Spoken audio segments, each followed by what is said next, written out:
Ward number 13ના corporator Mohit Singh જાડેજાનો ગંભીર આરોપ, road રસ્તાના પ્રશ્નોમાં ખોટી માહિતી અપાઈ હોવાનો દાવો, જનરલ બોર્ડમાં અધિકારીઓની કામગીરી સામે પણ ઉઠ્યા સવાલ। આપણે આ જે માહિતી આપીએ છીએ મને લાગે છે ઈ જનરલ બોર્ડ સુધી આ માહિતી ના આપવી જોઈએ, કેમ કે આ માહિતી આપણી ખોટી છે।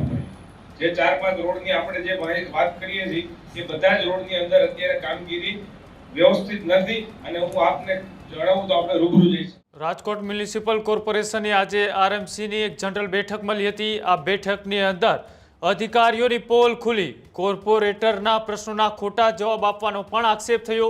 વોર્ડ નંબર 13ના કોર્પોરેટર મોહિતસિંહ જાડેજાનો ગંભીર આરોપ, રોડ રસ્તાના પ્રશ્નોમાં ખોટી માહિતી અપાઈ હોવાનો દાવો, જનરલ બોર્ડમાં અધિકારીઓની કામગીરી સામે પણ ઉઠ્યા સવાલ। મોહિતસિંહ જાડેજાએ જવાબો પર વ્યક્ત કર્યો સંતોષ, મામલો સામે આવતા મેયર નેહલ શુક્લાની પણ ટકોર, સિટી એન્જિનિયરને લેખિત માહિતી ચકાસવા પણ સૂચના આપવામાં આવી। અધિકારીઓની માહિતીની સત્યતા તપાસવાનો પણ આદેશ થયો। મેયરે ખોટી માહિતી બાબતે કડક વલણ છે તે અપનાવ્યું। રાજકોટ આરએમસીના જનરલ બોર્ડની બેઠકની અંદર અધિકારીઓની આ પોલ છે તે ખુલી કે જેની સામે હવે મેયર દ્વારા કડક છે તે નિર્દેશ કરવામાં આવ્યા।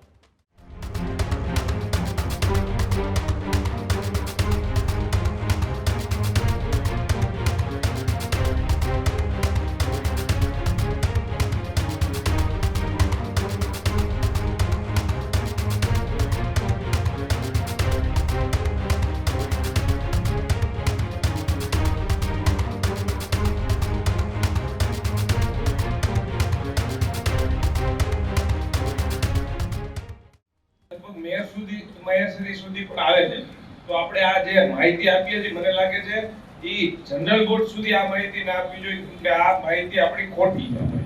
જે 4-5 રોડની આપણે જે વાત કરીએ છીએ એ બધા જ રોડની અંદર અત્યારે કામગીરી વ્યવસ્થિત નથી અને હું આપને જણાવું તો આપણે રૂબરૂ જઈ શકીએ છીએ। એટલે આ માહિતી જનરલ બોર્ડ સુધી મૂકવી યોગ્ય તમે કોની પાસે સર્વે કરાવ્યો છે? આ રિટર્નમાં બધી માહિતી છે સર। તો હવે આ માહિતી સાચી કે ખોટી એની ચકાસણી કરીને જો એમને ખોટી માહિતી આપી હોય તેમના ઉપર પગલાં લો। જી 100%।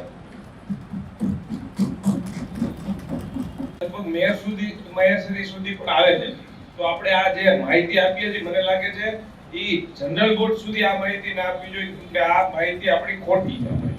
જે 4-5 રોડની આપણે જે વાત કરીએ છીએ એ બધા જ રોડની અંદર અત્યારે કામગીરી વ્યવસ્થિત નથી અને હું આપને જણાવું તો આપણે રૂબરૂ જઈ શકીએ છીએ। એટલે આ માહિતી જનરલ બોર્ડ સુધી મૂકવી યોગ્ય તમે કોની પાસે સર્વે કરાવ્યો છે? આ રિટર્નમાં બધી માહિતી છે સર। તો હવે આ માહિતી સાચી કે ખોટી એની ચકાસણી કરીને જો એમને ખોટી માહિતી આપી હોય તેમના ઉપર પગલાં લો। જી 100%।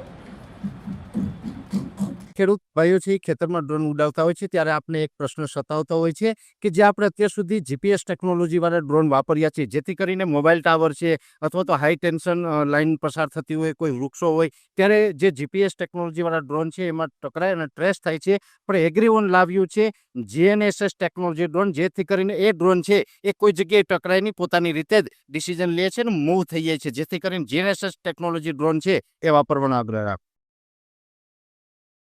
આ જ પ્રકારની તમામ અપડેટ જોવા માટે ન્યૂઝરૂમ ગુજરાતને લાઇક, શેર અને સબસ્ક્રાઇબ કરવાનું ભૂલતા નહીં।